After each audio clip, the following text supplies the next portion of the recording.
ఒక చిన్న పిల్లవాడు సముద్ర తీరంలో ఆడుకుంటూ ఉంటాడు.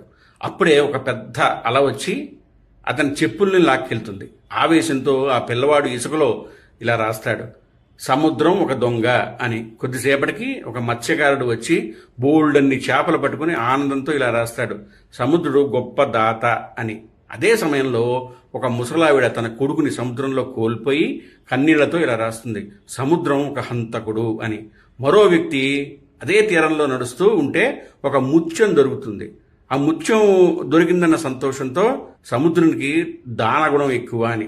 ఇలా ఒక్కో మనిషి తన అనుభవం ప్రకారం సముద్రాన్ని తీర్పు చెప్పుకుంటూ ఉంటారు. కానీ కొద్దిసేపటికి ఒక పెద్ద అల వచ్చి అక్కడ రాసిన ఆ మాటలన్నీ తుడిచేసి వెళ్ళిపోతుంది. దీని అర్థం ఏమిటి? సముద్రం ఏమీ మారలేదు, మారింది మనుషుల అభిప్రాయాలు మాత్రమే. ఎవరు నిన్ను పొగిడినా, ఎవరు నిన్ను తిట్టినా నీ విలువ మారదు.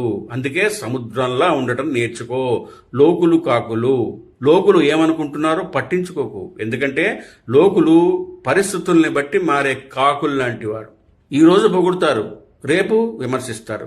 లోకం మాట్లాడడం ఆపదు, నువ్వు పట్టించుకోవటం ఆపు.